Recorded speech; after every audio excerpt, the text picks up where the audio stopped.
Hello everybody. Today we are going to discuss about the gangrene, which is one of the variety, better to say the stage further advancing from the necrosis. If we date back the necrosis, you become able to recall that we have described the gangrene as the necrosis with superimposed putrefaction. It means when the process of necrosis is superadded or added with the putrefaction, the condition is known as gangrene. Now, for the purpose to define, we can say that massive necrosis with superimposed putrefaction is described as gangrene. Now, further we shall consider its classification. Gangrene is classified keeping in view a few points, few bases. That is, number one, depending upon the morphological changes. Under this view, it is classified as number one, dry gangrene, and second, moist gangrene. Again, on the basis of causative agent, it is classified as primary gangrene and secondary gangrene. As far it is concerned with the structural, morphological character, it is obvious that when the gangrenous part is dry, it is called dry gangrene, and if it is moist, it is called moist gangrene. But here, in the case of primary and secondary, primary gangrene is said when both the important aspect of the gangrene, that is, number one, the massive necrosis, and second, putrefaction, if these both features are brought about by a single organism, the organism which is capable of producing necrosis, the same organism is causing putrefaction. Now this type of gangrene will be called primary gangrene. But in case where necrosis is caused by one organism and putrefaction affects afterward and caused by the other organism, it means the putrefaction is secondary activity, and putrefaction is the characteristic of gangrene. Until the necrosis is not putrefied, it can't be said gangrene. So, for the purpose to stabilize the gangrene, putrefaction is essential. And this putrefaction is secondary, that's why the gangrene is known as the secondary gangrene. Now, further we shall discuss the causative factors. As far as it is concerned with the pathological aspect, on the whole, the causation is basically confined with the hindrance in the blood supply. And the different causes are counted on the basis how much the condition under which this hindrance of blood supply occurs. Then, first of all, itself, the vascular system, which can be further considered as the arterial causes. venous causes, and both arterial and venous causes. Arterial causes, when various conditions may act upon the arteries leading to ischemia, it became the causative factor for the gangrene, and they may be the degenerative one. For example, the senile age or diabetes mellitus. Under both these conditions, the blood vessel undergoes sclerosed, and the arteriosclerosis is the most common finding. And this arteriosclerosis, when the blood vessel becomes hardened, it hinders the further blood supply, and at the terminal part, the part involved becomes devoid of the blood, thus initiation of the gangrene. And the second one is the spastic. There are certain disease conditions where the spasm in the artery is the main feature, just like the Raynaud's disease or ergotism. Here, the artery undergoes spastic condition, and due to spasm, the further blood flow is hindered, hampered. In case of ergotism, ergot is one of the medicine used under homeopathy, and basically, or you may say mainly, for its abortifacient activity.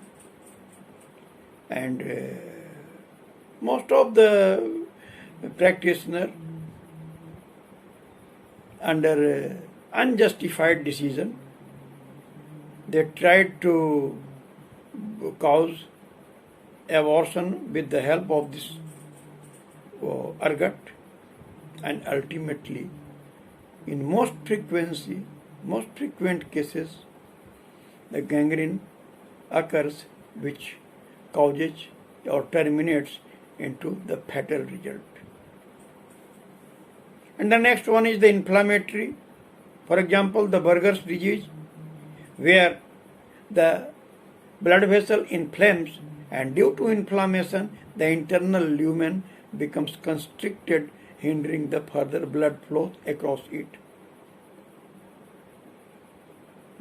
Next one is occlusive, as if thrombosis develops, if embolism occurs, or if ligature is imposed upon the blood vessel, which causes occlusion or obstruction in its lumen.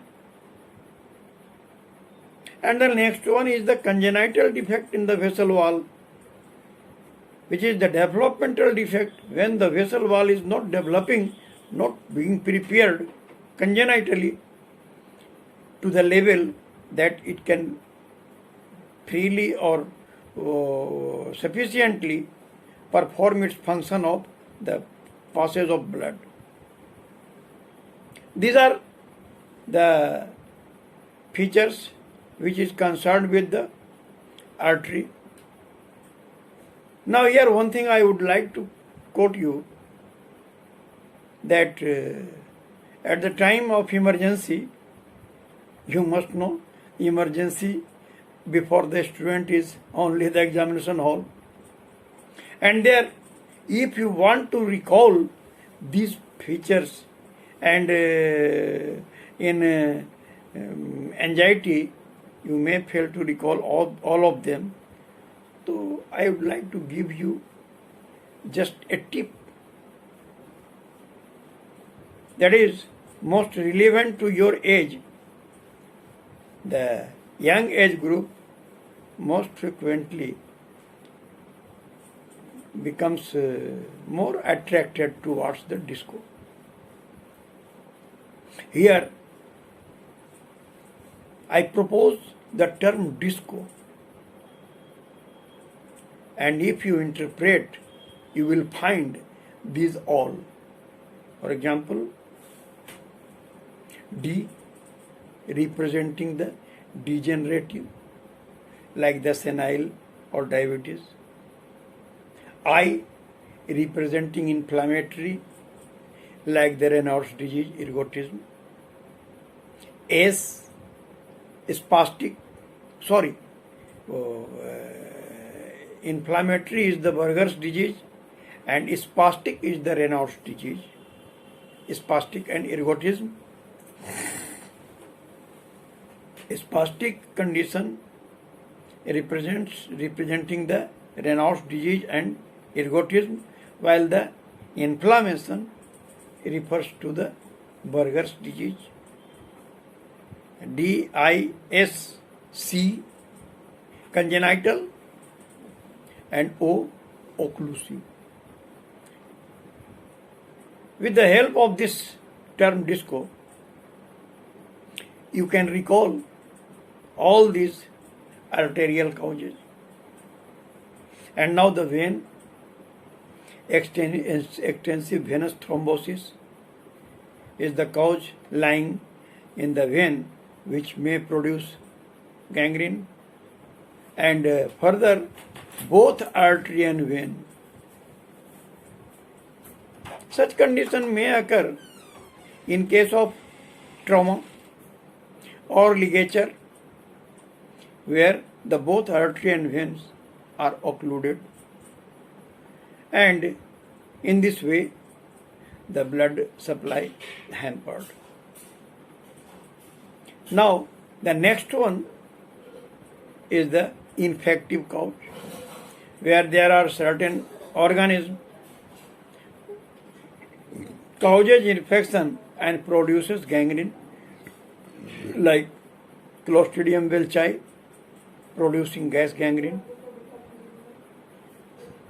Next is the traumatic, which I just described. It is the mode of action of mostly through the vascular. Further, the physical or chemical agents like cold, heat, electricity, acids, alkali. These all are capable to produce directly or indirectly the gangrene. And the last one is the neuropathic, like the TAPS dorsalis or poliomyelitis. Here the gangrene may occur in such cases.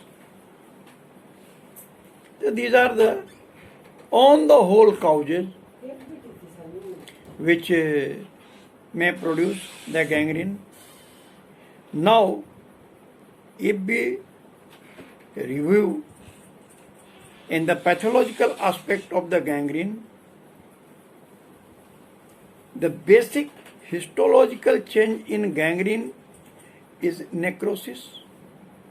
Thus, all nuclear and cytoplasmic change which tends to occur in the necrosis must present here too in the case of the gangrene. Next, if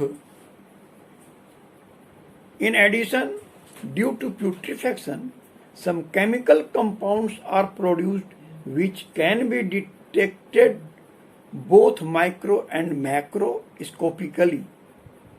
Presence of saprophytes,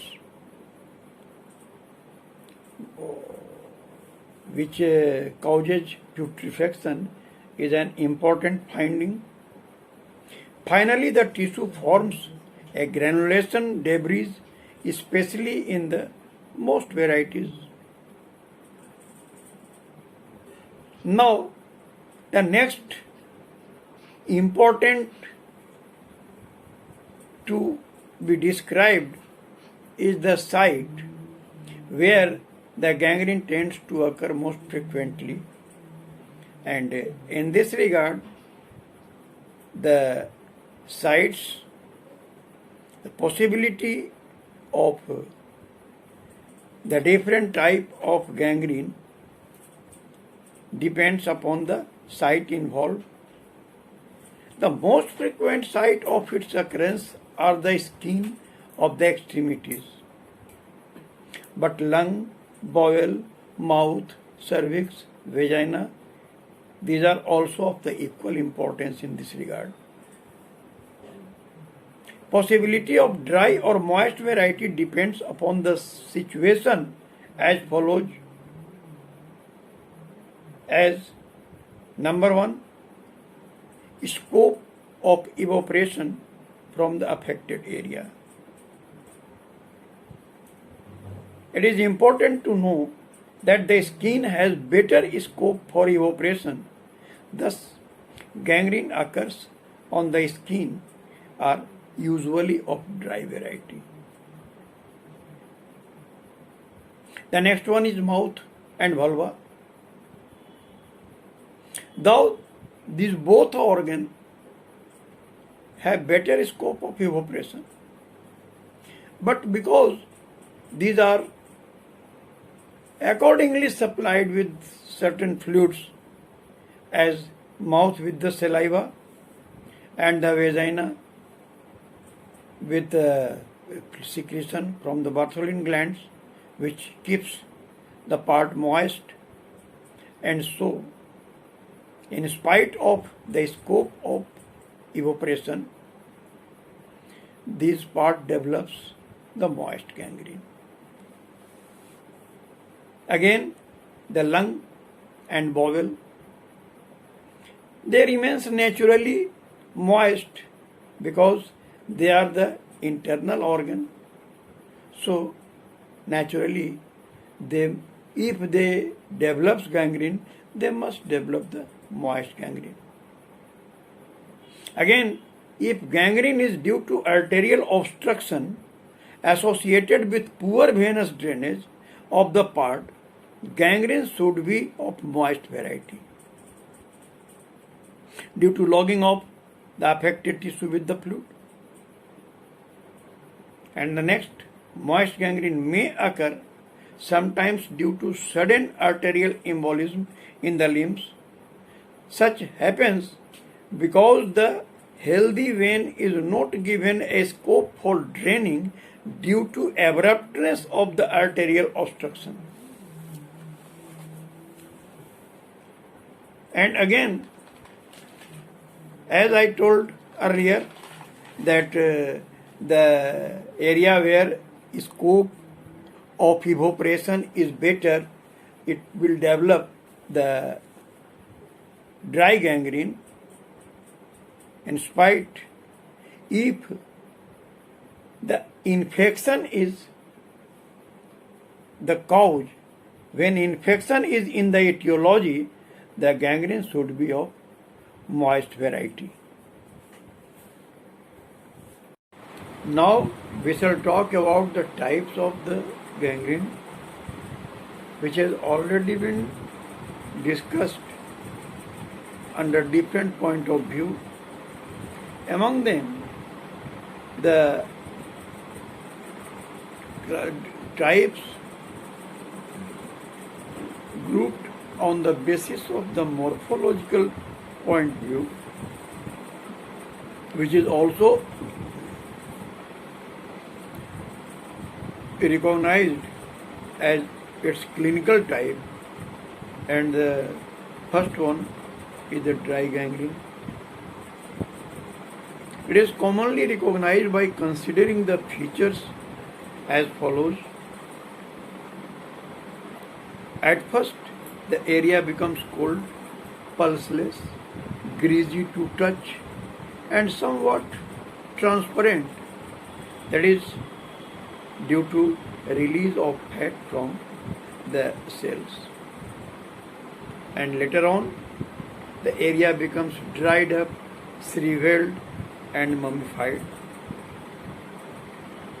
During this course, there is change in color, which ranges from green to black.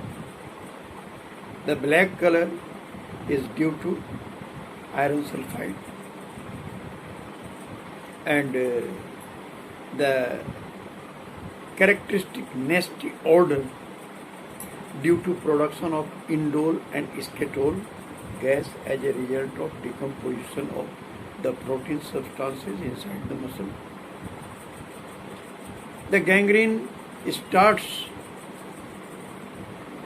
at the area distal from the circulation and may progress proximally. Next, at the line of contact between the dead and living tissue, there is a red encircling appearance known as red zone of demarcation, which represents the junctional region of dead and healthy tissue. When this necrosis proceeds proximally, and if the disease is not controlled, that red zone of demarcation incorporates into the necrosed area, and the second zone of demarcation is formed just before that prior zone, and in this way gradually this necrosed area advances proximally and this red zone of demarcation gradually recedes upward. Now, following stasis in the capillaries, thrombi may form and the zone of demarcation is then incorporated in the gangrene. In the favorable cases, the granulation tissue will form at the zone of demarcation and cut off all the connections between the dead and healthy tissue, and the living area becomes exempted from this dead area, resulting in natural amputation, and the part which is necrosed breaks down and rest part remains healthy. Now you can visualize it by observing an illustration like this.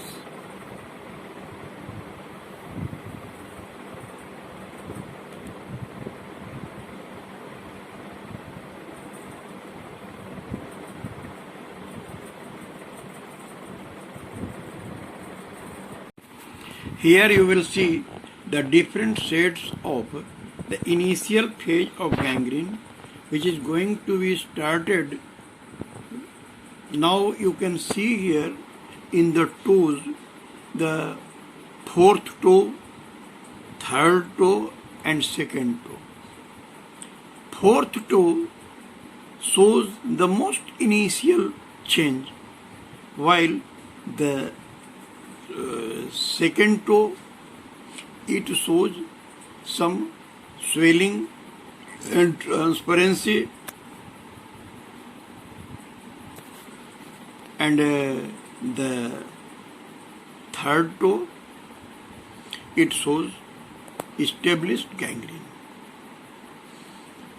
Here, as far it is concerned with the dry gangrene, it is commonly recognized by considering the features as follows. At first, the area becomes cold, pulseless, greasy to touch, and somewhat transparent. Here you can't recognize the coldness or pulselessness, but certainly you will see the transparency,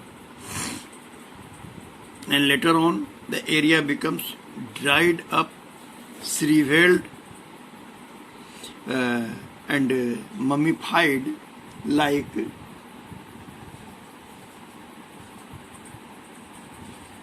this.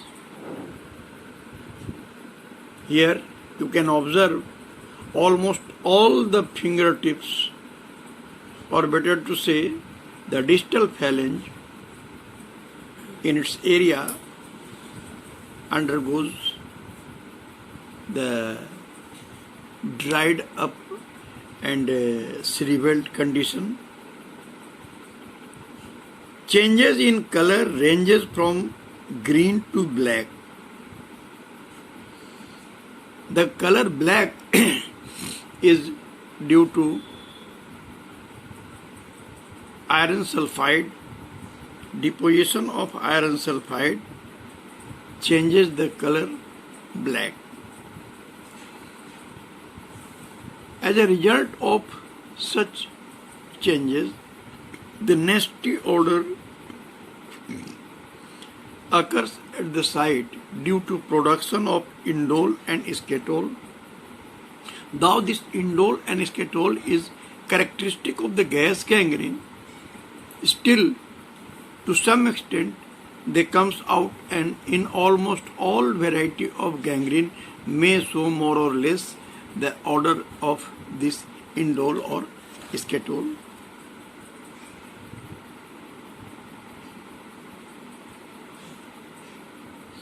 The gangrene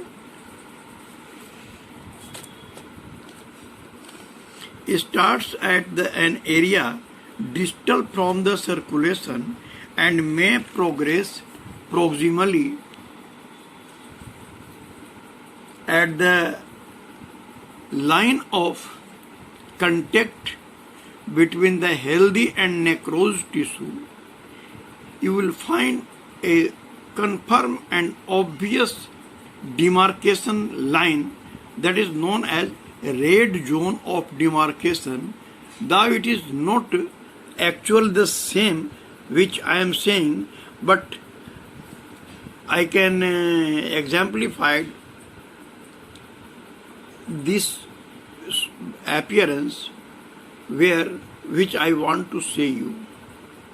This is actually the gangrene occurring in a diabetic foot. I want to say and show you here this one as the portion is gangrenous and here the portion is healthy, and at the margin this one you may realize or you may assume the red zone of demarcation. It occurs in this way, and gradually when the further necrosis and putrefaction develops, this red zone of demarcation incorporates in between the dead tissue, and the second zone of demarcation again appears slightly proximal to that prior red zone of demarcation, and in this way it progresses proximally. Now, if you want to observe the next variety, that is the moist gangrene. As you know, moist gangrene is frequent to occur at the site where there is no scope of evaporation, and in this way the structures or organs inside the body are almost, or you may say strictly, they develops gas gangrene if develops, moist gangrene if develops. Here you can observe a point of obstruction in the intestine, and where the obstruction occurs, it occludes or interrupts the blood supply, and as a result here this bluish or dark appearance is representative of appearance of gangrenous change here, and this is the most common example of the moist gangrene. Again, if you observe the gas gangrene, you know that there are certain varieties of gangrene forming bacteria like Clostridium welchi, which produces the gangrene, and that gangrene is of the primary variety, as we have described the variety under its classification, and we described the variety on the basis of their causative agent. The gangrene is classified under moist, dry and moist variety on the basis of the morphological changes, while it is classified under primary and secondary on the basis of the causative agent. And here, in such a case, where the gas gangrene occurs, the causative factor is same, which can produce the necrosis as well as putrefaction, and that's why it is known as the primary gangrene. And this primary gangrene is represented by the formation of gas, that's why it is called gas gangrene. Here you will observe the dusky red base which changes as a result of the gangrenous change, and it is characteristically represented by this blab. The blab, this blab contains the fluid and certain gases. Though only those gas which are characteristic of gas gangrene like scatol and dole is not the only gas which is formed in this process. Rather, initially the hydrogen and carbon dioxide also produces here in initial stage. When blabs are formed, here there is no scatol or indole or ammonia or H2S. Here actually the carbon dioxide and hydrogen. Now, if this gas gangrene proceeds to its worst form, when it requires to be amputated, at that time the management like this.